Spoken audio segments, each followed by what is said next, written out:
Welcome class. आज हम biochemistry discuss करेंगे और साथ ही साथ फार्माकोलॉजी। कुछ ऐसे टॉपिक्स है जो कि कॉमन है, बायोकेमिस्ट्री में भी है और फार्माकोलॉजी में भी है, तो उनको हम कंबाइंडली आज समझेंगे। आज हम डिस्कस करेंगे किडनी फंक्शन टेस्ट। किडनी हमारी बॉडी का एक्सक्रीटरी ऑर्गन है। एक्सक्रीटरी ऑर्गन का मतलब होता है बॉडी में जितने भी मेटाबॉलिक प्रोसेस हो रहे हैं, उसके बाद जो वेस्ट मटेरियल बनेगा उसको किडनी बॉडी से फ्लश ऑफ करती है, बॉडी से बाहर निकालती है। किडनी की जैसे और भी एक्सक्रीटरी ऑर्गन हमने पढ़े थे, जैसे लंग्स है। यदि गैसेस फॉर्म में एक्सक्रीशंस हो रहे हैं तो वो लंग्स के थ्रू बाहर जाएंगे। यदि स्वेटिंग के थ्रू होंगे तो स्किन से बाहर जाएंगे। यदि सॉलिड और सेमी सॉलिड फॉर्म में है तो वो फीसेस के थ्रू बाहर जाएंगे। तो ये हमारे बॉडी के एक्सक्रीटरी ऑर्गन का एक ही फंक्शन होता है, मेटाबॉलिज्म के बाद जो भी वेस्ट मटेरियल जनरेट हुआ है हमारी बॉडी में, उसको बॉडी से बाहर निकालना। तो बेसिकली किडनी हमारी बॉडी का एक एक्सक्रीटरी ऑर्गन है जो कि एक्सक्रीशन का फंक्शन परफॉर्म करता है, और इसके एक्सक्रीशन को हम यूरिन कहते हैं, और यूरिन के फॉर्मेशन को हम, और उसके एक्सक्रीशन को हम यूरेसिस कहते हैं, और इसको हम यूरिनेशन भी कहते हैं। किडनी से जब ब्लड पास होता है तो किडनी उसको फिल्टर करती है, और वेस्ट मटेरियल को का जो फिल्ट्रेट होता है उसमें से जिन चीज़ों की हमें ज़रूरत है उसको रीएब्जॉर्ब कर लिया जाता है, और बाकी की चीज़ों को बॉडी से बाहर यूरिन के फॉर्म में निकाल दिया जाता है। बेसिकली यदि हम किडनी की हेल्थ को चेक करना चाहें, या हमारी बॉडी में कुछ ऐसे डिजीज डिसऑर्डर्स होते हैं जिस केस में हमको किडनी के फंक्शन को एनालाइज करना बहुत ज़रूरी होता है, जैसे डायबिटीज़ है, या यूरिनरी ट्रैक में कोई इन्फेक्शन हो सकता है, या पथरी हो सकती है, किडनी स्टोन। तो इन सब केसेस में हम यूरिन की एनालिसिस करते हैं और किडनी फंक्शन टेस्ट को परफॉर्म करते हैं। तो इससे हमें डिजीज का कंफर्मेशन मिलता है कि हमारे डिजीज का कॉज क्या है। तो हम डायग्नोस्टिक पर्पस से किडनी फंक्शन टेस्ट परफॉर्म करते हैं, या हम यूरिन एनालिसिस भी कर सकते हैं। तो आज हम डिस्कस करेंगे किडनी फंक्शन टेस्ट। हम किडनी की एनाटॉमी फिजियोलॉजी देखेंगे, फिजियोलॉजी ऑफ यूरिन फॉर्मेशन देखेंगे, हम नेफ्रॉन के स्ट्रक्चर को डिस्कस करेंगे, हम यूरिन एनालिसिस कैसे करते हैं, और यूरिन एनालिसिस से हमें किस तरह के रिजल्ट्स मिलते हैं, और वो कैसे हमें हेल्प करते हैं डायग्नोसिस में। ये सारे पॉइंट्स पे आज हम डिस्कशन करेंगे।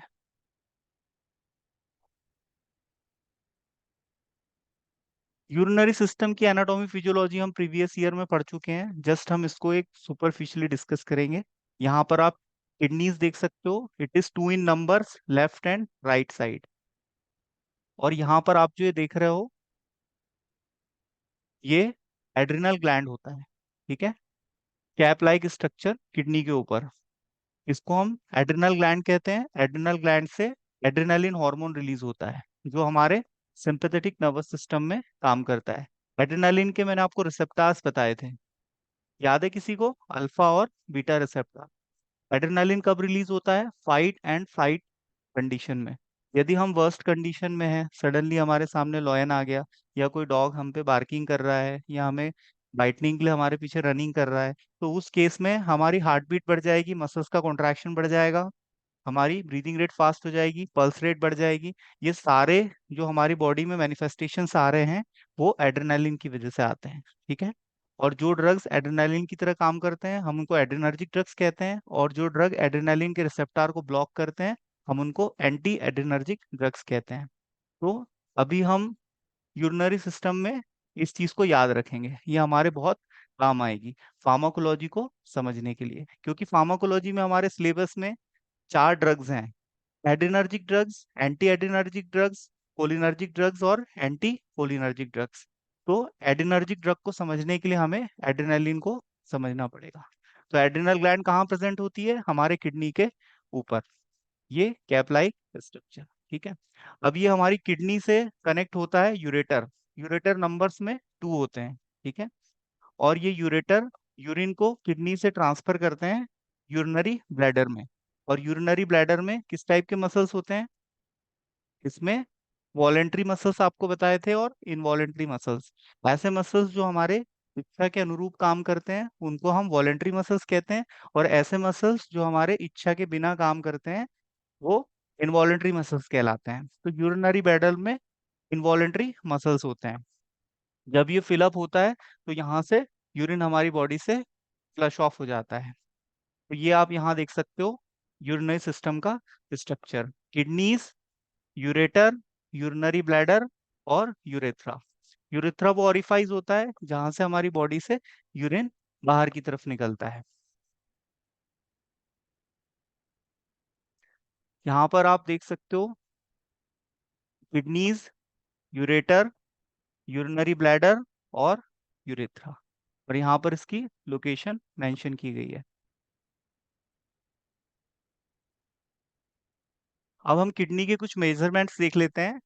किडनी रेडिश कलर की होती है, रेडिश ब्राउन। इसकी लेंथ मेंशन की गई है, 11 सेंटीमीटर लॉन्ग होती है। लेफ्ट और राइट दोनों साइड प्रेजेंट होती है। इसकी विड्थ कितनी होती है, 6 सेंटीमीटर, और थिकनेस होती है 3 सेंटीमीटर।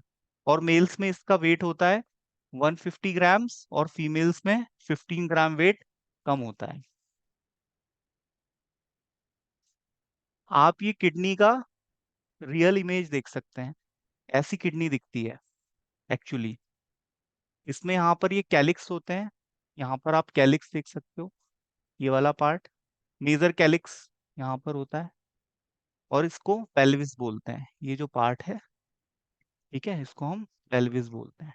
ये कनेक्ट होता है आपका यूरेटर से। और ये वाला जो किडनी का एक ये पार्ट है और एक ये पार्ट है, तो इस पार्ट को हम बोलते हैं कॉर्टेक्स। ठीक है, इसको हम कॉर्टेक्स कहते हैं और इसको हम मेडुला कहते हैं। ठीक है? और यहाँ पर आप देख सकते हो ये है आर्टरीज और वेन्स की सप्लाई। ठीक है, आर्टरी में प्योर ब्लड बहता है और वेन्स में डीऑक्सीजनेटेड ब्लड बहता है। आर्टरी को हम रेड से डिनोट करते हैं और वेन्स को हम ब्लू से डिनोट करते हैं। तो किडनी में जब ब्लड आता है तो किडनी का फंक्शन है ब्लड को फिल्टर करना, ब्लड में जो मेटाबॉलिक वेस्ट होते हैं उसको फिल्टर करके यूरिन का फॉर्मेशन करना, और हमारी बॉडी में इलेक्ट्रोलाइट के बैलेंस को बनाना।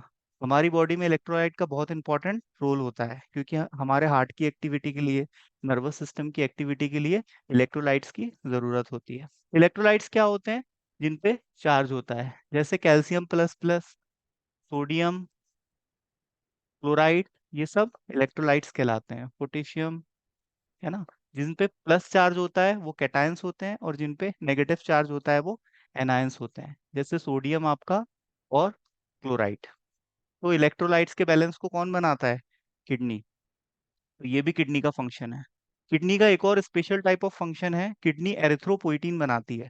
एरिथ्रोपोइटीन का यूज हम हमारी बॉडी ब्लड के फॉर्मेशन में करती है। ठीक है, ऐसे ड्रग्स जो कि ब्लड की कमी को हमारे शरीर में पूरा करते हैं उनको हम हेमिटेनिक्स कहते हैं। तो किडनी एरिथ्रोपोइटीन भी बनाती है। तो ब्लड के फॉर्मेशन के लिए एक तो हमें चाहिए विटामिन B12, विटामिन B9 और आयरन और एरिथ्रोपोइटीन। तो एरिथ्रोपोइटीन का फॉर्मेशन किडनी करती है, तो ये भी किडनी का एक फंक्शन है। तो इतने सारे फंक्शन हमारी बॉडी में किडनी परफॉर्म करती है। यदि किडनी में माल फंक्शनिंग हो जाए, डिसफंक्शनिंग हो जाए, किडनी यदि इन्फेक्शियस डिजीज से सफर कर रही हो तो किडनी यूरिन का फॉर्मेशन नहीं कर पाती है।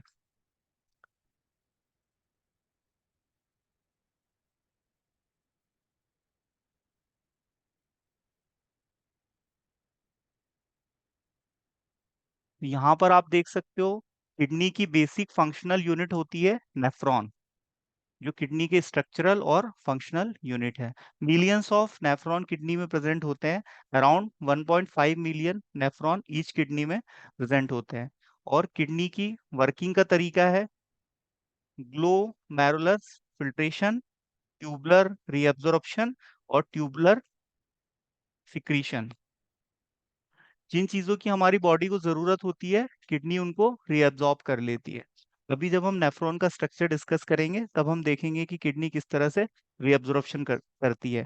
हमारी बॉडी को इलेक्ट्रोलाइट्स की जरूरत होती है। यदि 100 ml ब्लड किडनी से के नेफ्रॉन से पास होता है, किडनी से पास होता है, तो उसमें से केवल 1 ml यूरिन का फॉर्मेशन होता है। क्योंकि इलेक्ट्रोलाइट्स की हमारी बॉडी को जरूरत है तो उसको रीअब्सॉर्ब कर लेंगे, है ना। यूरिन से जैसे ग्लूकोज ग्लूकोज बॉडी से बाहर नहीं निकाला जाता, अमाइनो एसिड्स बाहर नहीं निकाले जाते, इलेक्ट्रोलाइट को रीअब्सॉर्ब कर लिया जाता है, ठीक है, क्योंकि इनकी हमारी बॉडी को जरूरत होती है। यदि यूरिन में ग्लूकोज अपीयर हो रहा है, इसका मतलब ये है कि किडनी में कोई डिजीज हो सकती है। किडनी डिजीज के केस में क्या होता है, यूरिन में ग्लूकोज आने लगता है, तो ये डायबिटीज को कंफर्म करता है। तो हम अभी आगे देखेंगे कि यूरिन एनालिसिस से हम कौन सी डिजीज को कंफर्म कर सकते हैं। तो इस स्लाइड में हमने ये समझा कि किडनी की फंक्शनल और स्ट्रक्चरल यूनिट होती है नेफ्रॉन। नेफ्रॉन का काम होता है फिल्ट्रेशन, और नेफ्रॉन के जो डिफरेंट पार्ट्स होते हैं उसमें फिल्ट्रेशन होता है, और वो 3 स्टेप में पूरा होता है: ग्लोमेरुलर फिल्ट्रेशन, ट्यूबुलर रीअब्जॉर्प्शन और ट्यूबुलर सिक्रीशन। तो ये है फिजियोलॉजी ऑफ यूरिन फॉर्मेशन।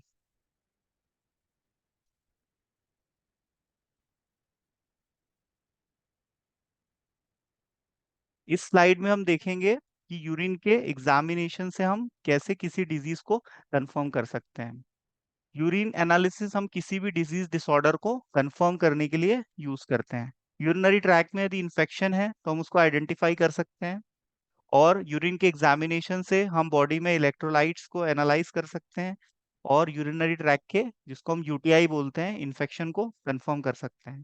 तो यूरिन की एग्जामिनेशन 3 तरह से की जा सकती है: माइक्रोस्कोपिक एग्जामिनेशन, और माइक्रोस्कोपिक एग्जामिनेशन के साथ में केमिकल एनालिसिस की जा सकती है। तो हम ये डिस्कस करेंगे आने वाली स्लाइड्स में।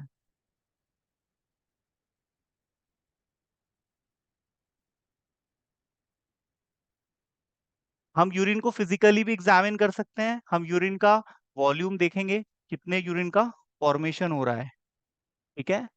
यूरिन का कलर हम एग्जामिन कर सकते हैं, ये ऑर्गेनोलेप्टिक कैरेक्टरिस्टिक्स है। हम देख के समझ सकते हैं यूरिन यदि काफी येलोइश आ रहा है, इसका मतलब यूरिन कंसंट्रेटेड हो सकता है, और यदि यूरिन का कंसंट्रेशन बढ़ जाएगा, उसकी एसिडिटी या बेसिसिटी बढ़ जाएगी, तो मरीज को यूरिन पास करते वक्त ईचिंग हो सकती है प्रोबेबली।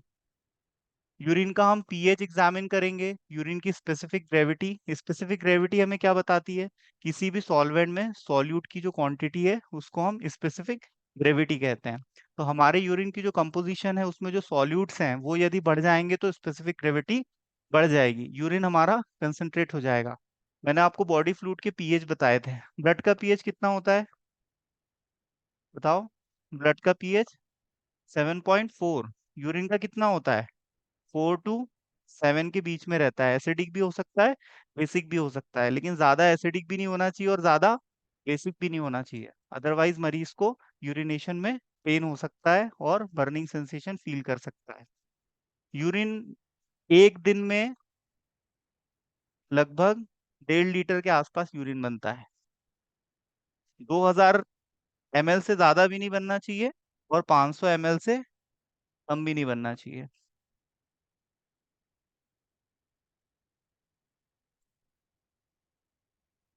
तो ये है हमारे फिजिकल पैरामीटर्स जिनको हम यूरिन एनालिसिस में एग्जामिन करते हैं: यूरिन का वॉल्यूम, यूरिन का कलर, यूरिन की ऑर्डर, पंजेंट ऑर्डर का होता है यूरिन, और यूरिन का पीएच, और स्पेसिफिक ग्रेविटी। तो ये हमारे फिजिकल पैरामीटर्स हैं जिनको हम यूरिन एनालिसिस में एग्जामिन करते हैं। नेक्स्ट आता है बायोकेमिकल एग्जामिनेशन।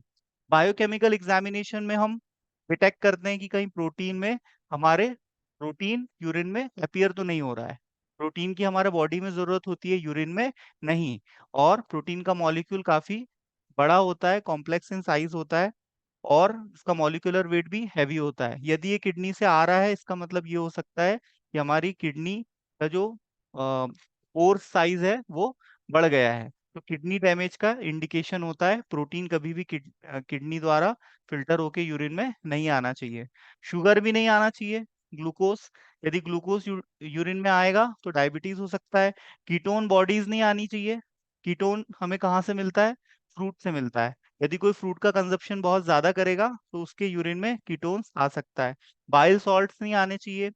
बाइल पिगमेंट्स की एक लेवल से ज्यादा क्वांटिटी नहीं आनी चाहिए, और यूरिन में ब्लड भी नहीं आना चाहिए।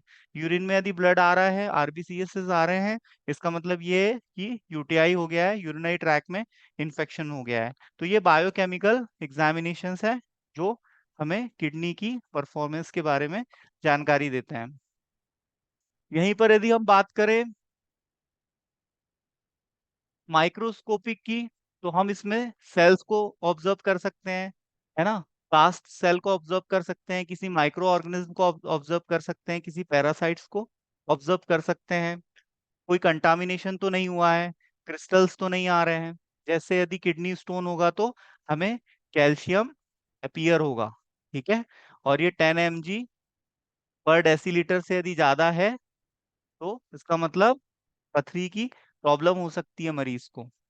तो ये माइक्रोस्कोपिक एग्जामिनेशंस हैं। हम यूरिन का कल्चर मीडिया तैयार करके, यूरिन में कोई माइक्रो ऑर्गेनिज्म तो प्रेजेंट नहीं है, यूरिन हमारा कंटामिनेटेड तो नहीं हुआ है, पैरासाइट्स तो नहीं है, ये सब हम जांच कर सकते हैं। तो यूरिन टेस्ट हमें हेल्प करता है डायग्नोसिस के लिए। CBC complete blood test, urine test, kidney function test, ये डॉक्टर काफी प्रिस्क्राइब करते हैं क्योंकि इससे डायग्नोसिस में हेल्प मिल जाती है। हमारे ब्लड ब्लड में यदि कोई इन्फेक्शन है तो उसकी जानकारी मिल जाएगी, किडनी की परफॉर्मेंस यदि डाउन हो रही है उसकी जानकारी मिल जाएगी, ठीक है। तो ये हमारे एग्जामिनेशंस हैं, फिजिकल एग्जामिनेशन, माइक्रोस्कोपिक और बायोकेमिकल एग्जामिनेशन। तो इतने पैरामीटर्स हम किडनी फंक्शन टेस्ट में एनालाइज कर सकते हैं।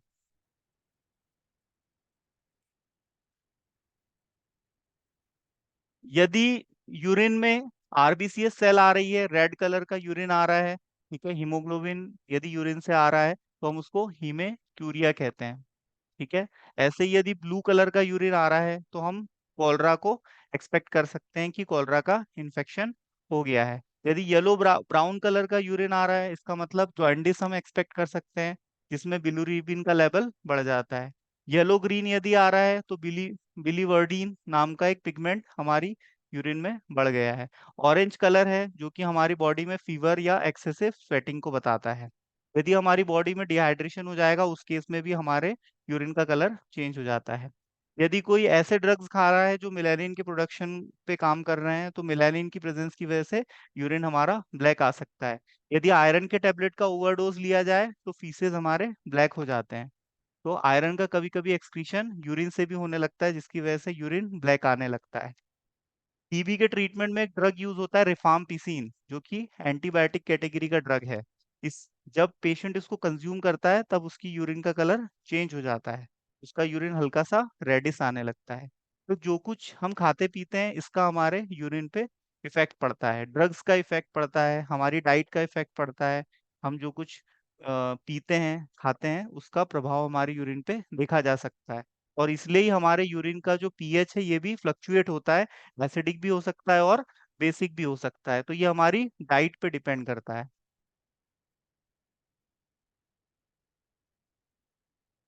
यूरिन का जो ऑर्डर होता है वो पंजेंट होता है।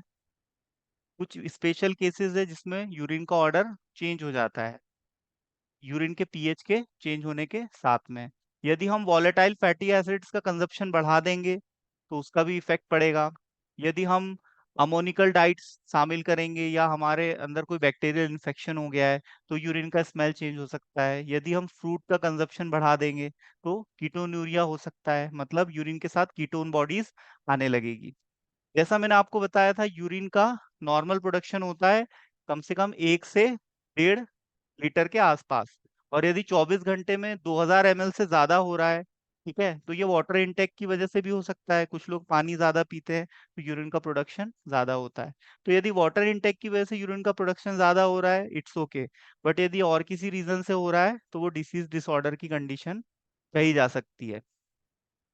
जब भी हम किसी पेशेंट को आईवी फ्लूइड देते हैं तब भी उसके यूरिनेट करने की पॉसिबिलिटीज बढ़ जाती है, उसको फ्रिक्वेंट यूरिनेशन आने लगता है। और ऐसा ही डायबिटीज के केस में भी होता है, डायबिटीज के जो मरीज होते हैं वो फ्रिक्वेंट यूरिनेशन के लिए जाते हैं। तो डायबिटीज मेलाइटस की कंडीशन में देखा गया है, जिसको हम पॉलीयूरिया कहते हैं।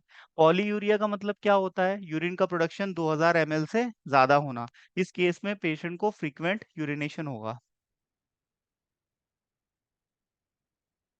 ऑलिगो यूरिया क्या होता है? यदि 24 घंटे में यूरिन का फॉर्मेशन लेस देन 400 ml हो रहा है तो हम इसको ऑलिगो यूरिया कहते हैं। ठीक है। और एन यूरिया क्या होता है? यदि 24 घंटे में ओनली 100 ml ऑफ यूरिन का प्रोडक्शन हो रहा है तो हम इसको एनयूरिया कहते हैं। मतलब एब्सेंस ऑफ यूरिन, मतलब यूरिन का फॉर्मेशन रुक गया है। तो यूरिन का ज्यादा बनना, यूरिन का कम बनना, यूरिन का नहीं बनना, ये तीनों ही तीन मेडिकल कंडीशंस होती हैं जो कि पेशेंट के लिए हानिकारक है। ओलिगोयूरिया, एनयूरिया और पॉलीयूरिया। पॉलीयूरिया मतलब 2000 ml से ज्यादा बनना 24 आवर्स में, और कम बनने की कंडीशन है आपकी, और नहीं बनने की कंडीशन है। नॉर्मल पीएच मैंने अभी आपको बताया था, 4 to 9, 4 to 8, इस तरह से वेरी होता है। तो ये नॉर्मल पीएच है। यदि पीएच बढ़ जाएगा तो पेशेंट को ईचिंग हो सकती है और बर्निंग सेंसेशन फील हो सकता है। तो कुछ ड्रग्स ऐसे हैं जिसकी वजह से हमारे यूरिन का पीएच फ्लक्चुएट कर सकता है। स्टारवेशन की कंडीशन है। स्टारवेशन मतलब यदि कोई फास्टिंग करता है, जैसे अभी रमजान चल रहे हैं, है ना, तो ये भी एक स्टारवेशन की कंडीशन है जिसमें दिन भर पानी नहीं पिया जाता। तो पानी नहीं पीने का भी यूरिन पे इफेक्ट पड़ता है।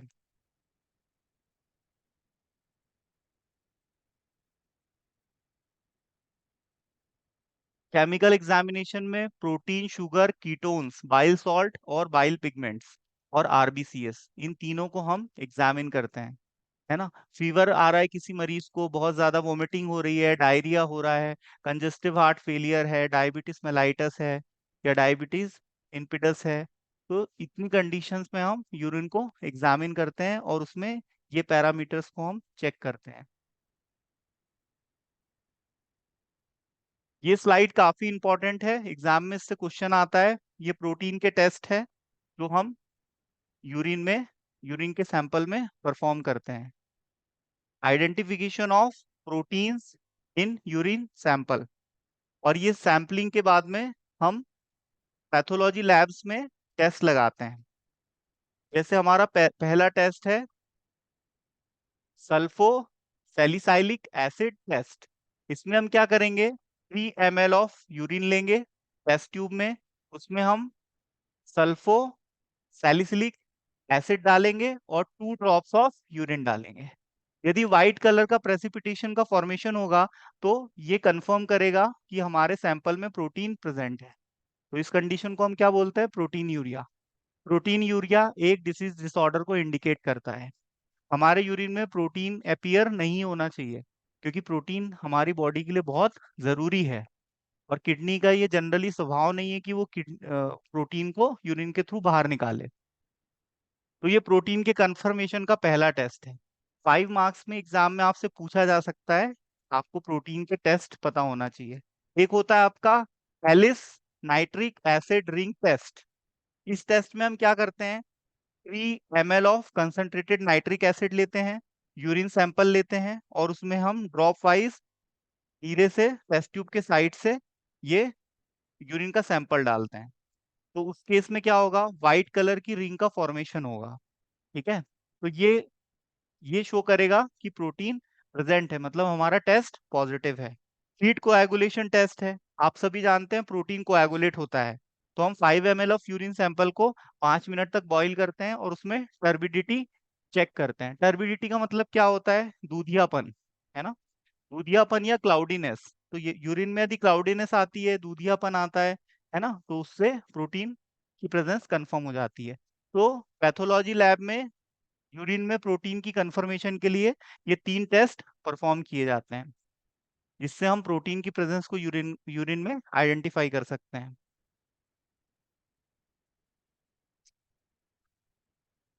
अब हम ये टेस्ट कब लगाएंगे, ये टेस्ट हम कब लगाएंगे, यदि कोई व्यक्ति बहुत ज्यादा सीवियर एक्सरसाइज कर रहा है, उसकी वजह से उसको कोई प्रॉब्लम आ रही है, तो हम उस केस में ये टेस्ट लगाएंगे। कोई यदि हाई प्रोटीन डाइट कंज्यूम कर रहा है, हाई प्रोटीन डाइट हमें कभी नहीं लेनी चाहिए। हाई प्रोटीन डाइट से हमारी किडनी डैमेज होती है। जो बॉडी बिल्डिंग में एक्सेस प्रोटीन कंज्यूम करते हैं उनकी किडनी डैमेज होती है, उनकी किडनी काम करना बंद कर देती है, जिससे उनकी बॉडी में इडीमा आ सकता है। इडीमा क्या होता है, स्वेलिंग। यही स्वेलिंग यदि हमारे पैरों में आएगी तो हम इसको पेडल इडीमा कहते हैं। इडीमा ये शो करता है कि किडनी काम नहीं कर रही है। जिसकी किडनी काम नहीं करती है उस केस में डायलिसिस करना पड़ता है। डायलिसिस क्या होता है, ऐसी मशीन होती है जो कि एक्सटर्नली हमारी बॉडी से कनेक्ट की जाती है और वो किडनी की तरह काम करती है। किडनी का एक ही काम है हमारी बॉडी से वेस्ट को बाहर निकालना। और यदि किडनी काम नहीं करेगी तो हमारी ब्लड में वेस्ट का लेवल बढ़ जाएगा, तो वेस्ट का लेवल बढ़ने की वजह से हमारी बॉडी में बहुत सारे ऑर्गन्स को डैमेज होने लगेगा। तो इसलिए डायलिसिस के लिए पेशेंट को सप्ताह में एक बार या महीने में एक दो बार लेके जाना पड़ता है। किडनी ट्रांसप्लांट भी पॉसिबल है।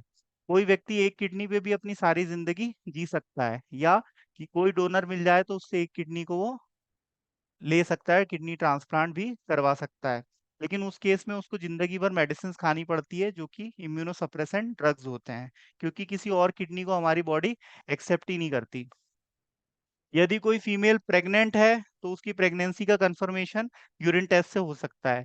मार्केट में इसके किट्स अवेलेबल है, उस पे आप 2 ड्रॉप्स ऑफ यूरिन डालोगे, यदि पिंक कलर की 2 लाइन आती है तो प्रेगनेंसी कंफर्म हो जाती है। तो ये भी हमें यूरिन एनालिसिस से एक फायदा मिलता है, प्रेगनेंसी कंफर्मेशन। प्रेगनेंसी कंफर्मेशन हम ब्लड से भी कर सकते हैं और यूरिन से भी कर सकते हैं, लेकिन ज्यादा ऑथेंटिक क्या होता है, ब्लड से। और उससे भी ऑथेंटिक क्या होता है, यदि हम सोनोग्राफी के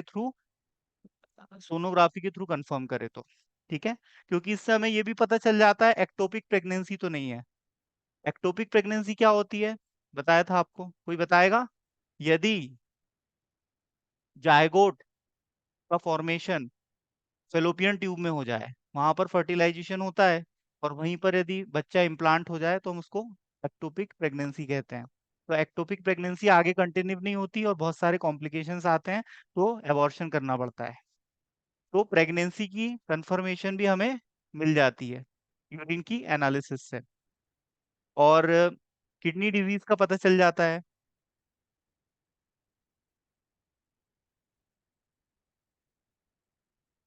अब ये कार्बोहाइड्रेट के टेस्ट है। ठीक है, कार्बोहाइड्रेट का एक बेनेडिक्ट टेस्ट होता है ना, इससे हम शुगर को कंफर्म कर सकते हैं। यदि किसी मरीज को डायबिटीज है और उसने अपना यूरिन लैब में एज अ सैंपल दिया है, तो उसमें हम ये टेस्ट लगा के ये कंफर्म कर सकते हैं कि उसको डायबिटीज तो नहीं है, उसको शुगर की बीमारी तो नहीं है। तो कार्बोहाइड्रेट के दो टेस्ट है, फैलिंग टेस्ट और बेनेडिक्ट टेस्ट। ये दोनों टेस्ट से हम कार्बोहाइड्रेट की प्रेजेंस को कंफर्म करते हैं। कार्बोहाइड्रेट मतलब शुगर, कार्बोहाइड्रेट के ब्रेकडाउन से ही ग्लूकोज बनता है, शुगर बनता है। बेनेडिक्ट टेस्ट में हम क्या करेंगे, 2 ml ऑफ यूरिन सैंपल लेंगे, 2 ml ऑफ बेनेडिक्ट रिएजेंट लेंगे, ठीक है, और इसको हम 2 मिनट के लिए बॉईल करेंगे। और यदि उसमें ग्रीन कलर आता है या ब्रिक रेड कलर आता है या येलो कलर आता है, तो इससे हमारा ग्लूकोज कंफर्म हो जाता है। ठीक है, तो ये हमारा बेनेडिक्ट रिएजेंट टेस्ट हो गया। दूसरा है हमारा फैलिंग्स रिएजेंट टेस्ट। इसमें हम 2 ml ऑफ फैलिंग रिएजेंट लेंगे, फैलिंग सॉल्यूशन भी बोलते हैं, फैलिंग सॉल्यूशन ए और फैलिंग सॉल्यूशन बी, दोनों का कॉम्बिनेशन होता है। इसको हम 2 ml ऑफ यूरिन के साथ बॉईल करेंगे 2 से 5 मिनट तक के लिए। यदि रेड या येलो पीपीटी आती है, ठीक है, तो वो कंफर्म करती है ग्लूकोज। तो ये दोनों ही टेस्ट हमें डायबिटीज के केस को कंफर्म करने के लिए यूज किए जाते हैं। ठीक है, हाइपरटेंशन के केस में भी कुछ पेशेंट ऐसे होते हैं जो कॉर्टिकोस्टेरॉइड्स ड्रग्स लेते हैं, ठीक है, उस वजह से भी उनका ब्लड में ग्लूकोज का लेवल बढ़ने की वजह से यूरिन से एक्सक्रीट होने लगता है। हाइपरटेंशन के जो पेशेंट्स होते हैं, लंबे समय तक यदि हाई बीपी की गोलियां खाई जाए तो डायबिटीज हो सकता है। डायबिटीज मेलाइटस को हम कंफर्म कर सकते हैं यूरिन टेस्ट से। तो ये है हमारे टेस्ट फॉर कार्बोहाइड्रेट। बायोकेमिस्ट्री में आपको प्रोटीन भी पढ़ना है, कार्बोहाइड्रेट भी पढ़ना है, इनके कंफर्मेशनल टेस्ट भी पढ़ने हैं।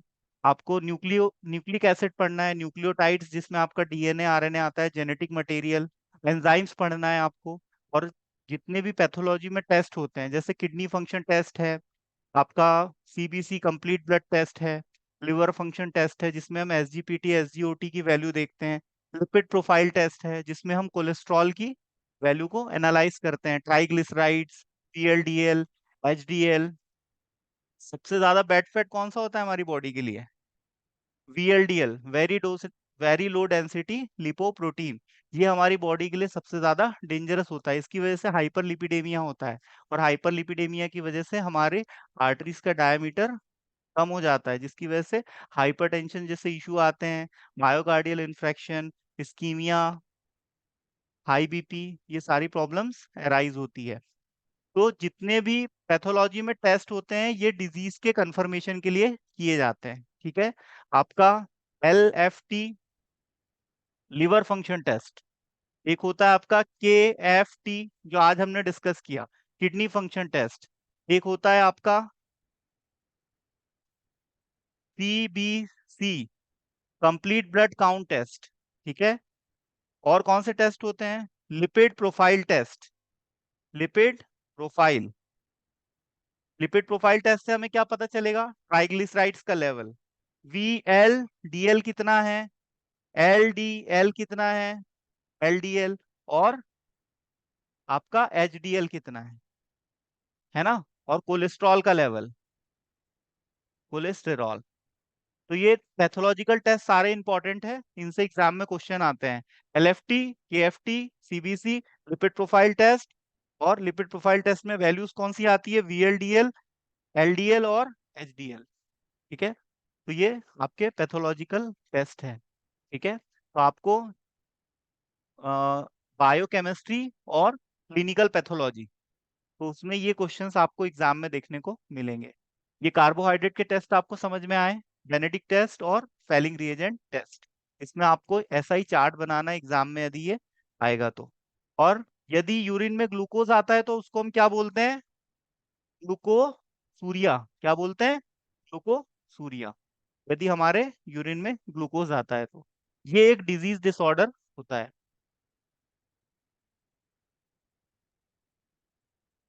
ये कीटोन्स के टेस्ट है। ये टेस्ट बहुत इंपॉर्टेंट है, कॉम्पिटिटिव एग्जाम में भी आते हैं, ये टेस्ट आपको याद रखने हैं। कीटोन बॉडी के टेस्ट, प्रोटीन के टेस्ट और कार्बोहाइड्रेट के टेस्ट। तो यदि कीटोन हमारे यूरिन में आ रहा है, इसका मतलब कहीं ना कहीं कोई डिसीज डिसऑर्डर को इंडिकेट करेगा। इसमें आता है आपका रुथेरा टेस्ट, जिसको हम रुथरा टेस्ट भी बोलते हैं। इसमें हम 5 ml ऑफ यूरिन सैंपल लेंगे, उसमें small amount of ammonium sulphate डालेंगे और 2 ड्रॉप डालेंगे सोडियम नाइट्रोक्लोराइड की, और 2 ml स्ट्रॉन्ग अमोनियम सॉल्यूशन डालेंगे। तो ये जो अमोनिया सॉल्यूशन है, ये सबको हम 10 मिनट के लिए छोड़ देंगे। ठीक है। और उसके बाद 10 मिनट बाद जब हम ऑब्जर्व करेंगे, तो यदि इसमें परमैग्नेट कलर आता है, परमैग्नेट आपने यूज किया है जब हम टाइट्रेशन करते हैं, है ना? परमैग्नेट आपने यूज किया है, उस टाइप का कलर यदि आता है, रेड कत्थाई सा कलर होता है, तो उस केस में कीटोन बॉडी कंफर्म हो जाएगी। ठीक है। तो यदि कीटोन बॉडी यूरिन में आ रही है तो हम उसको क्या बोलेंगे? कीटोन्यूरिया। कीटोन्यूरिया। कीटोन्यूरिया मतलब क्या होता है? कीटोन का आना। प्रोटीन यूरिया मतलब क्या होता है? प्रोटीन का आना। ग्लूकोसूरिया मतलब क्या होता है? ग्लूकोज का आना। और ये तीनों ही डिजीज डिसऑर्डर को इंडिकेट करते हैं। ठीक है। अब यदि कोई व्यक्ति फ्रूट का कंजप्शन ज्यादा करेगा तो कीटोन बॉडी उसके यूरिन में आ सकते हैं। यदि किसी का बॉडी में मेटाबॉलिज्म प्रॉपर नहीं होगा तो भी कीटोन्स आ सकते हैं, है ना? प्रेग्नेंट लेडी के यूरिन में कीटोन बॉडी अपीयर हो सकती है, या स्टारवेशन की कंडीशन में, फास्टिंग की कंडीशन में। ये कुछ कंडीशंस मैंने आपको बताया जिस केस में हम ये टेस्ट टेस्ट के थ्रू यूरिन में कीटोन बॉडी को कंफर्म कर सकते हैं। तो आपको इन टेस्ट के नाम याद रखने हैं। ठीक है। और भी टेस्ट है, लेकिन यही टेस्ट सबसे ज्यादा इंपॉर्टेंट है, और कीटोन बॉडी के टेस्ट नहीं पूछा जाता। पर भी मैंने आपको एक टेस्ट बता दिया क्योंकि इस टेस्ट का नाम पूछा जाता है बस। ठीक है। तो ये क्लियर हुआ आपको कैसे हम यूरिन को एनालाइज करते हैं, कौन से टेस्ट हम यूरिन में लगाते हैं, और यूरिन टेस्ट से हमें कौन सी इंपॉर्टेंट इंफॉर्मेशन मिलती है, और कैसे है डॉक्टर उसको डायग्नोसिस में यूज करता है। कोई भी बैक्टीरियल इन्फेक्शन हो तो वो भी यूरिन से हमें पता चल जाएगा, जिसको हम UTI बोलते हैं, urinary track infection. Kidney stone हो वो भी हम सिटी स्कैन से भी देख सकते हैं और यूरिन टेस्ट से भी पता लगाएंगे। यदि यूरिन में कैल्शियम का लेवल बढ़ रहा है, कौन सी डिजीज इंडिकेट करेगा? बताओ, बताइए। यदि यूरिन में कैल्शियम का लेवल बढ़ा हुआ आ रहा है, कौन सी डिजीज हम एक्सपेक्ट कर सकते हैं? कामना, बताओ।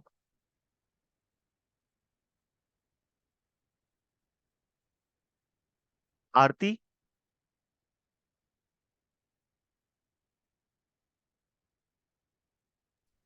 फिर डायबिटीज। यदि हमारे फिर यूरिन स्ट्रोक। में कैल्शियम का लेवल बढ़ा आ रहा है, मतलब किडनी स्टोन हम एक्सपेक्ट कर सकते हैं। यदि ग्लूकोज आ ओके, रहा है किडनी तो स्टोन, डायबिटीज। ठीक है। यदि डायबिटीज। HCG हार्मोन आ रहा है यूरिन के साथ तो उससे प्रेगनेंसी कंफर्म हो जाएगी। ठीक है। Human chorionic hormone, HCG। HCG, ये हार्मोन केवल प्रेग्नेंट लेडी के यूरिन में ही आता है, तो इसी से हम प्रेगनेंसी को कंफर्म करते हैं। ठीक है। यदि यूरिन में आरबीसीएस आ रहा है, इससे क्या एक्सपेक्ट कर सकते हैं हम आरबीसीएस से? कि यूरिनरी ट्रैक में कहीं डैमेज हो रहा है, आरबीसीएस का ब्रेकडाउन हो रहा है, इन्फेक्शन हो गया है ना। पॉलीयूरिया क्या होता है बताओ? पॉलीयूरिया, पॉलीयूरिया बताओ क्या होता है? बताइए। पॉलीयूरिया का मतलब 2000 ml से ज्यादा यूरिन बन रहा है एक दिन में। और एनयूरिया का मतलब क्या होता है? 100 ml से कम बन रहा है। ठीक है। और ओलिगोयूरिया मतलब क्या होता है बताओ? ओलिगोयूरिया, ओलिगोयूरिया का मतलब? आरती, सामना बताओ। 500 ml, है ना। तो ये सब टर्मिनोलॉजी आपको याद रखनी है। ठीक है।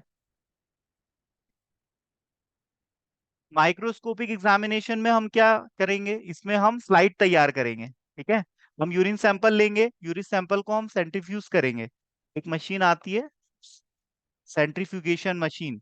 तो हम उसको सेंट्रीफ्यूज करेंगे और फिर उसको कल्चर मीडिया तैयार करेंगे, और उसकी स्लाइड्स बना के हम उसमें cell, crystals, cast, microorganism और पैरासाइट, हम इनको ऑब्जर्व करेंगे। तो ये होता है आपका माइक्रोस्कोपिक एग्जामिनेशन। यदि हम कल्चर मीडिया में यूरिन को ऐड करते हैं और यूरिन में कोई भी माइक्रो ऑर्गेनिज्म प्रेजेंट होगा, तो वो शेप एंड साइज में बड़ा हो जाएगा, तो हम उसको माइक्रोस्कोप में एग्जामिन कर सकते हैं। तो ये होता है हमारा माइक्रोस्कोपिक एग्जामिनेशन टेस्ट। यहाँ पर आप देख सकते हो कैल्शियम ऑक्सलेट के क्रिस्टल, इसका फॉर्मेशन होता है किडनी स्टोन के केस में। ये है आपके यूरिक एसिड के क्रिस्टल, और ये है आपके सिस्टीन के क्रिस्टल्स, स्ट्रूवाइट क्रिस्टल्स। ये 4 टाइप के क्रिस्टल्स यूरिन में, यूरिन सैंपल में ऑब्जर्व किए जाते हैं। अब मुझे बताओ यूरिक एसिड के क्रिस्टल क्या बताएंगे हमें? गाउट कंफर्म करेंगे।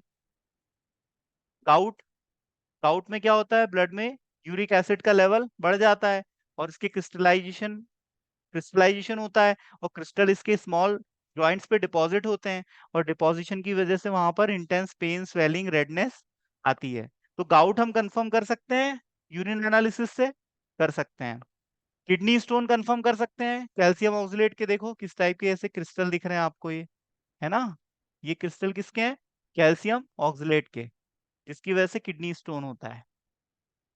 सिटी स्कैन से हम इनके साइज को पता कर लेते हैं कि ये कितने के हैं। ठीक है। यदि इनका साइज बड़ा होगा तो हमें सर्जरी करके इनको बॉडी से सेपरेट आउट करना पड़ेगा, किडनी से। ठीक है। तो ये क्रिस्टल्स हैं, है ना।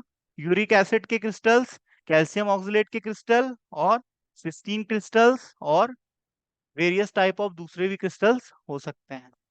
कोई भी क्रिस्टल हो, ये यूरिन, यूरिन के जो रास्ते है उसमें यदि फंस जाएंगे, उसको ब्लॉक कर देंगे, तो यूरिन पास करने में पेशेंट को इंटेंस पेन होगा। ठीक है।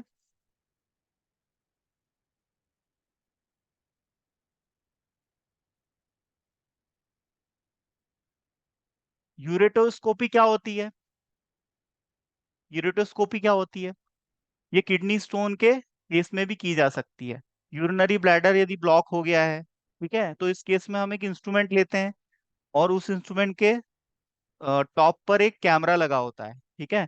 और उसको हम बॉडी के अंदर यूरिनरी ट्रैक में इंसर्ट करते हैं, और इंसर्ट करने के बाद अंदर की कलर्ड इमेजेस हम स्क्रीन पे उसको एनालाइज करेंगे कि हमारे किडनी में अंदर कहाँ पर कितना बड़ा स्टोन है। तो उसको हम क्या बोलते हैं? यूरेटोस्कोपी, है ना। ये कैमरे की हेल्प से किया जाता है। एक पतला सा फाइबर, फाइबर जैसे एक वायर होता है जिसके सामने कैमरा लगा होता है, और उसको हम हमारे यूरिनरी ट्रैक में इंसर्ट करते हैं। तो इससे हमको कलर्ड इमेजेस मिल जाती है ना। हमारे किडनी में यदि कहीं स्टोन हो गया है तो उसकी इमेज हमें इससे मिल जाती है, या तो हम सिटी स्कैन से भी देख सकते हैं, सोनोग्राफी से भी देख सकते हैं।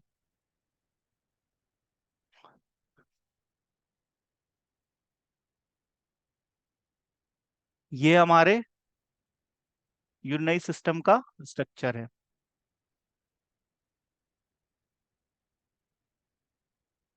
ये हमारे ये हमारा है नेफ्रॉन सेल। ये है बोमन कैप्सूल, यहाँ पर होता है ग्लोमेरुलस। और ये है हमारा लूप ऑफ एनली। ठीक है, ये इसका डिसेंडिंग और ये असेंडिंग। ये है ग्लोमेरुलस। यहाँ से ब्लड आता है और यहाँ से निकलता है, और यहाँ पर फिल्ट्रेशन होता है। और जब यहाँ से ब्लड फिल्टर होके नीचे आता है तो ये जो हॉलो ट्यूब होती है इसको हम बोलते हैं लूमेन। और यहाँ से जब हमारा ब्लड पास होता है तो उसमें से यूरिन तो हम इसको नहीं कहेंगे अभी, यूरिन तब कहते हैं जब वो यहाँ से इधर आ जाता है नीचे। तो यहाँ से रीअब्जॉर्प्शन होता है, ये लूमेन होती है, यहाँ पर हॉलो स्पेस होता है। और जब यहाँ से ब्लड हमारा गुजरता है तो उसमें से रीअब्जॉर्प्शन होता है। लूप ऑफ फैनली में भी ये होता है हमारा पीसीटी, ये होता है डीसीटी, ये होता है लूप ऑफ फैनली, है ना। और ये हमारे नेफ्रॉन का स्ट्रक्चर है। और ये होती है यहाँ पर कलेक्टिंग डक्ट, इसको हम क्या बोलते हैं, सीडी, कलेक्टिंग डक्ट। तो आप ये नेफ्रॉन का डायग्राम आपको पता होना चाहिए। और ऐसे ड्रग्स जो कि हमारे नेफ्रॉन पे काम करते हैं, हमारी किडनी पे काम करते हैं, हम उनको डायूरेटिक्स कहते हैं। और ऐसे ड्रग्स जो कि यूरिन के प्रोडक्शन को कम करते हैं, हम उनको एंटी डायूरेटिक्स कहते हैं। डायूरेटिक्स के एग्जाम्पल क्या है, एसिटाजोलामाइड, सुसेमाइड का इंजेक्शन। ये मैं आपको ऑलरेडी पढ़ा चुका हूँ फार्माकोलॉजी में। तो फार्माकोलॉजी में आपको ये डायग्राम बनाना पड़ सकता है। तो ये हमारे नेफ्रॉन का डायग्राम। ये है हमारा वोमन कैप्सूल, इसी में होता है ग्लोमेरुलस। और ये हमारी जो ट्यूब है ये है हमारी PCT, P C T, proximal convoluted tube. और ये है लूप ऑफ एनली, और ये है डीसीटी, डी सी टी। और ये है कलेक्टिंग डक्ट, और यहाँ से हमारा यूरिन बॉडी से बाहर निकल जाता है। और ये कनेक्टेड होता है किससे, हमारे यूरेटर से। और यूरेटर कनेक्ट होता है हमारे यूरिनरी ब्लैडर से। और यूरिनरी ब्लैडर से कनेक्ट होता है हमारा ऑरिफाइस, यूरेथ्रा, यहाँ से यूरिन बाहर निकलता है। अब ये देखो, ये है हमारी आर्टरी और ये है हमारी वेन। तो आर्टरी से जब यहाँ से ब्लड अंदर जाएगा तो यहाँ पर होते हैं नेफ्रॉन। ठीक है, यहाँ पर नेफ्रॉन्स होते हैं, है ना। और बहुत सारे नेफ्रॉन्स होते हैं। तो ये जो नेफ्रॉन आप यहाँ देख रहे हो वो यहाँ पर प्रेजेंट रहते हैं। और नंबर्स में ये आपके मिलियंस में होते हैं। ठीक है, एक किडनी में आपके 1.5, दो किडनी में कितने हो गए, 3। इतने सारे होते हैं ये नंबर्स में। और यही यही फिल्ट्रेशन का काम करते हैं। तो ये यहाँ से निकाल के आपको यहाँ बताया गया है। ठीक है, तो ये है आपका नेफ्रॉन, और यही होता है किडनी का बेसिक फंक्शनल यूनिट जिसमें होता है फिल्ट्रेशन। ठीक है,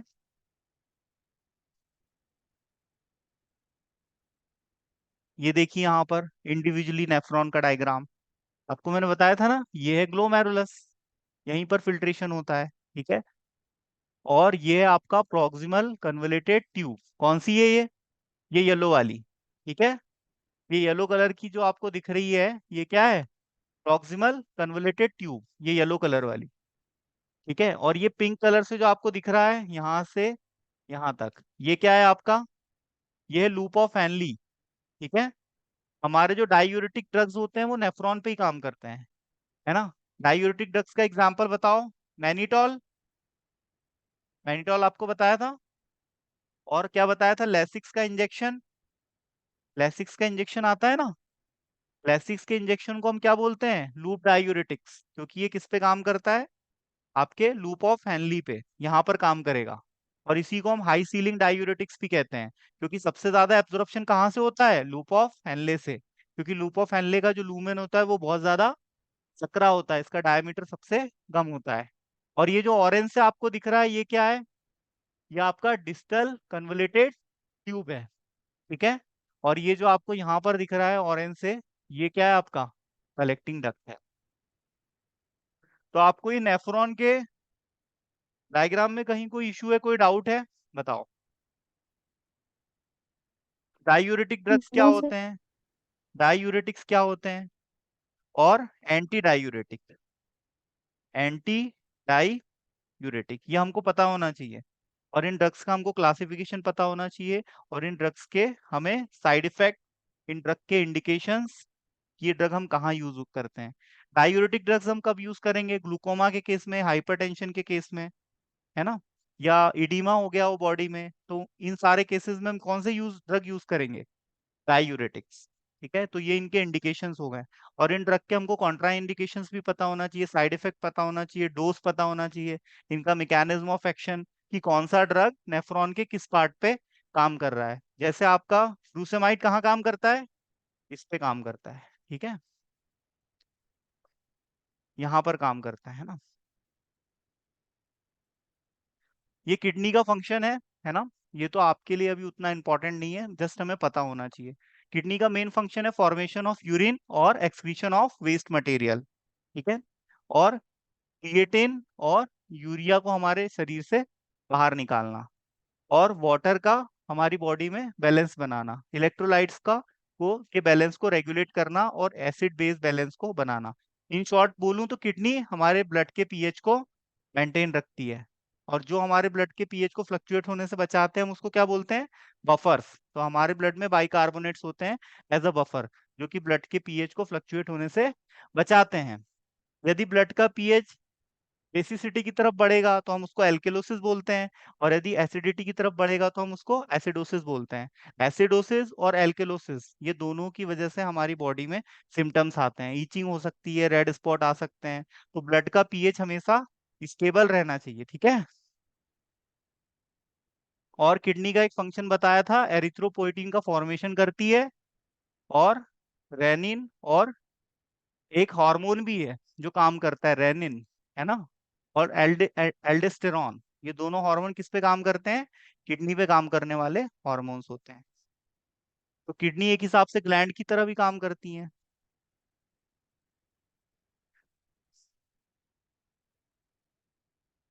रीनल क्लियरेंस क्या होता है? GFR, इसका फुल फॉर्म आप याद रखना। GFR मतलब क्या होता है? Glomerulus filtration rate. मतलब 120 ml पर मिनट के हिसाब से हमारी किडनी से ब्लड बहता है। ठीक है, तो यदि हमें यूरिन क्लियरेंस निकालना है, इसकी जरूरत हमें कहाँ पड़ती है? यदि हमने मरीज को कोई दवाई दी है, तो उसकी बॉडी से कितनी ड्रग किडनी ने कितने समय में बॉडी से बाहर निकाल दी, इसको हम कैलकुलेट करने के लिए ये फॉर्मूला यूज करते हैं। ठीक है, इस फॉर्मूला में सी क्या होता है? Clearance of the substance, ml में, और concentration of the substance in urine, मतलब जो ड्रग हमने कंज्यूम किया है वो यूरिन में कितना आया है। ठीक है, और उसकी कंसंट्रेशन हमारे प्लाज्मा में कितनी है। और वी मतलब होता है volume of the urine passed पर मिनट। तो इस फॉर्मूले में हम वैल्यू रख के रख रीनल क्लियरेंस निकाल लेते हैं, मतलब कोई दवाई हमारी किडनी से कितनी बाहर निकल रही है ना, रीनल उसको कितना क्लियर कर पा रहा है हमारा रीनल सिस्टम। तो ये रीनल क्लियरेंस टेस्ट होता है, जिससे हम एनालाइज करते हैं किसी भी ड्रग का हमारी बॉडी से क्लियरेंस। ये हमें इसकी जरूरत क्या पड़ती है? यदि कोई ड्रग हमारे शरीर से बाहर नहीं निकलेगा, तो उस केस में क्या होगा? हमारी बॉडी में टॉक्सिसिटी बढ़ेगी, है ना। ड्रग का काम हो गया हमारी बॉडी में, लीवर ने उसको मेटाबोलाइज कर लिया। अब वो दवाई हमारे शरीर से बाहर निकलती है तो अच्छी बात है, नहीं निकलती है तो एक्यूमुलेशन से टॉक्सिसिटी होगी, है ना। तो इसलिए हम रीनल क्लियरेंस चेक कर लेते हैं। अब यहाँ पर कुछ क्रिटिकल कंडीशंस हैं, जैसे 180 mg पर डेसीलीटर से ज्यादा आपका ग्लूकोज का लेवल नहीं बढ़ना चाहिए हमारे ब्लड में। यदि इससे ज्यादा हो जाएगा तो यूरिन में आने लगेगा। लैक्टेट, है ना, लैक्टेट का 60 mg पर डेसीलीटर। बाइकार्बोनेट्स, ये MEQL, ये बहुत कम क्वांटिटी होती है, इसलिए इसको मिलीमीटर क्यूबिक में एक्सप्रेस किया जाता है।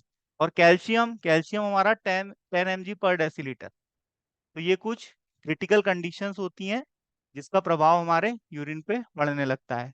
ब्लड में यदि ग्लूकोज का लेवल बढ़ेगा तो यूरिन से एक्सक्रीशन होगा। ठीक है, यदि लैक्टेट का लेवल बढ़ जाएगा तो ये भी हमारी यूरिन में अपीयर होने लगेगा।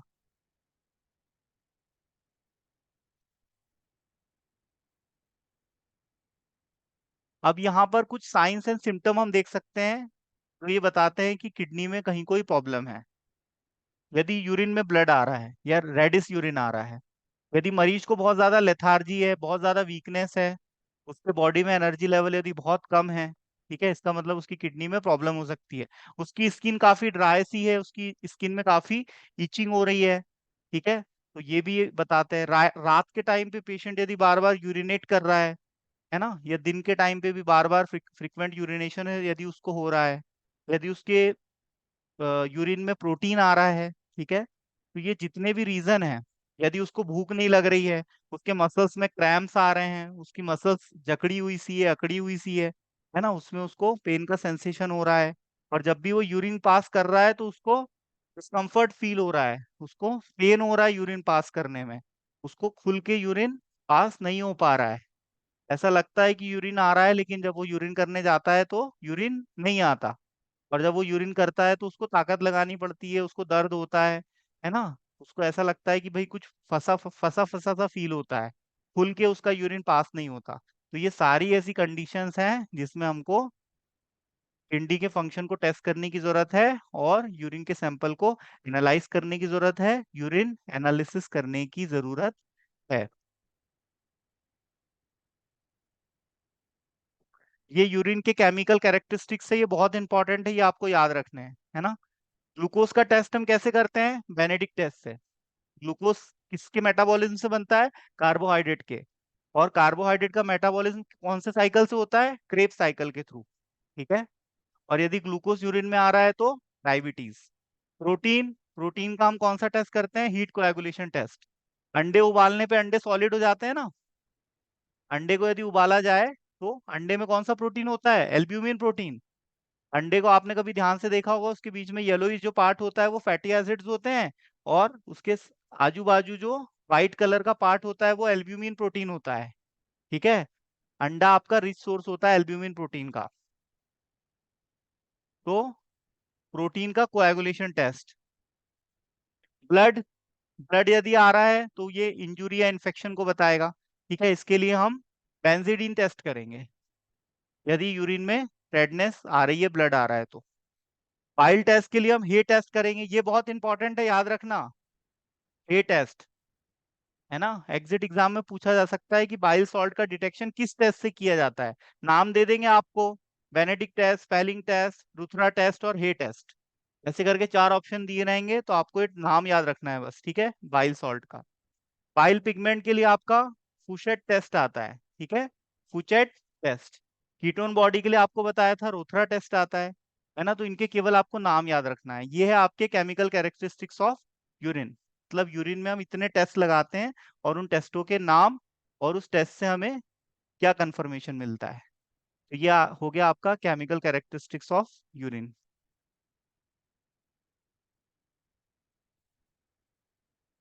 तो यहाँ पर आप देख सकते हो, ये इस तरह से यूरिन, यूरिन का कंटेनर होता है जो हॉस्पिटल में दिया जाता है, और इसी में पेशेंट अपने यूरिन को कलेक्ट करके सबमिट करता है पैथोलॉजी लैब में। से कंटेनर आपने देखे होंगे, ठीक है। और फिर इसी में माइक्रोस्कोपिक और बायोकेमिकल टेस्ट हम लोग परफॉर्म करते हैं, और फिजिकल एग्जामिनेशन करते हैं। तो ये है आपका कंटेनर, जिसमें हम यूरिन को कलेक्ट करते हैं, और उसके सैंपल्स में फिर सारे टेस्ट हम लगाते हैं, और हर रिपोर्ट तैयार करते हैं, जिसको हम बोलते हैं यूरिन एनालिसिस रिपोर्ट, ठीक है। तो आपको कोई डाउट है आज के इस लेक्चर में? हमने आज समझा किडनी की एनाटॉमी, किडनी की फिजियोलॉजी, और यूरिन एनालिसिस हम कैसे करते हैं, किन डिजीज का कंफर्मेशन होता है, और किडनी फंक्शन टेस्ट हमारे लिए क्यों ज़रूरी है, ये किस तरह की जानकारी हमें देता है, डॉक्टर्स इससे कैसे डायग्नोसिस करते हैं अलग अलग बीमारियों का। तो इसका आपको एक आइडिया लगा? हम्म, यस सर। बताइए। और इसमें इंपॉर्टेंट क्वेश्चन जो एग्जाम में पूछे जा सकते हैं वो है प्रोटीन के टेस्ट, कार्बोहाइड्रेट के टेस्ट, ठीक है, लिपिड के टेस्ट बताए नहीं मैंने आपको, लेकिन लिपिड के टेस्ट भी एग्जाम में आते हैं, और किसी लेक्चर में डिस्कस करेंगे। आपको बायोकेमिस्ट्री में कार्बोहाइड्रेट पढ़ना है, उसका क्लासिफिकेशन पढ़ना है, आइडेंटिफिकेशन टेस्ट पढ़ना है। ऐसे ही आपको प्रोटीन्स के साथ करना है, प्रोटीन का क्लासिफिकेशन, प्रोटीन के यूजेस क्या है हमारी बॉडी में, है ना, प्रोटीन एक बायोमोलिक्यूल है, कार्बोहाइड्रेट भी बायोमोलिक्यूल है ना, न्यूक्लिक एसिड, न्यूक्लियोटाइड्स के बारे में आपको पढ़ना है, डीएनए आरएनए, ये सब आपके बायोकेमिस्ट्री का सिलेबस है। और इनका हमारी बॉडी में मेटाबॉलिज्म क्या होता है, और इनके रोल क्या होते हैं, प्रोटीन के, कार्बोहाइड्रेट के और लिपिड के। आपको एंजाइम्स के बारे में पढ़ना है, एंजाइम की थ्योरी, ठीक है। और आपको पढ़ना है विटामिन, मिनरल्स, विटामिन की डेफिशिएंसी से कौन सी डिजीजेज होती हैं, है ना, ये हमें पता होना चाहिए। मिनरल्स आपको सारे पढ़ने हैं, है ना, आयरन है, कैल्शियम है, सेलेनियम है ना, और आपका कोबाल्ट है। ये सभी मिनरल्स के बारे में हमें पढ़ना है। और मेटाबॉलिक पाथवेज, जिससे हमारे बॉडी में जैसे प्रोटीन का मेटाबॉलिज्म कैसे होगा, कार्बोहाइड्रेट का कैसे होगा, लिपिड का कैसे होगा, है ना, तो ये सब हमें बायोकेमिस्ट्री में स्टडी करनी है, और इसी से एग्जाम में क्वेश्चंस आते हैं। तो enzymes, proteins, carbohydrates, minerals, vitamins, और पैथोलॉजी के टेस्ट। टेस्ट में क्या आएगा? Kidney function test, liver function test, और complete blood test, lipid profile test. ठीक है, इतने सारे टेस्ट आते हैं। तो बायोकेमिस्ट्री पढ़ने से आप किसी भी रिपोर्ट को एनालाइज कर सकते हो। बीइंग एज अ फार्मासिस्ट, कल को कोई रिपोर्ट आपके हाथ में आती है तो आप उसको पढ़ के समझ जाओगे कि मरीज को कौन सी बीमारी है। कर लोगे इतना? क्यों बेटा? Yes sir. चलिए ठीक है, आज के लिए इतना काफी है। आपका कोई डाउट हो तो पूछ सकते हैं, वरना इस क्लास को यहीं पर विराम देते हैं। बताइए, कुछ पूछना है आप लोगों को? नहीं? No sir. ठीक है।